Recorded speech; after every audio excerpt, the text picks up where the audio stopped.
അല്ലാഹുവിന്റെ റസൂൽ നബി മുഹമ്മദ് മുസ്തഫ സല്ലല്ലാഹു അലൈഹി വസല്ലമ തങ്ങൾ പള്ളിക്കകത്തിരിക്കുമ്പോൾ ഒരാൾ നിസ്കരിക്കാൻ വേണ്ടി വരികയാണ്. പുന്നാര ഹബീബ് സല്ലല്ലാഹു അലൈഹി വസല്ലമ തങ്ങളുടെ കാലഘട്ടത്തിലാണ്. നിസ്കരിക്കാൻ വേണ്ടി വന്നു. അയാൾ പള്ളിക്കകത്ത് കയറി നിസ്കരിക്കുകയാണ്. അയാളുടെ നിസ്കാരത്തിന്റെ സ്പീഡും അയാളുടെ ഒരു അലസതയും ഒരു താല്പര്യക്കുറവൊക്കെ കണ്ടിട്ട് നബി സല്ലല്ലാഹു അലൈഹി വസല്ലമ തങ്ങൾ അയാളെ നിസ്കാരം കഴിഞ്ഞ് ഇറങ്ങി പോകുമ്പോ പറഞ്ഞു, ഒന്നുകൂടി പോയി നിസ്കരിക്കാൻ പറഞ്ഞു. വീണ്ടും അയാൾ അങ്ങനെ തന്നെ നിസ്കരിച്ചു. ഇറങ്ങി വന്നു, വീണ്ടും പറഞ്ഞു വിട്ടു.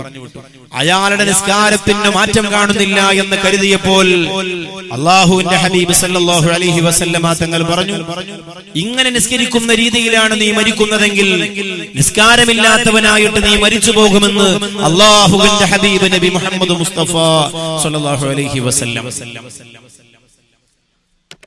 നിസ്കാരമില്ലാത്തവരായിട്ട് മരിച്ചുപോയാൽ എന്താണ് കിട്ടുക? നമ്മളൊക്കെ നിസ്കരിക്കുന്നവരാണ്, പക്ഷെ നമ്മുടെ നിസ്കാരം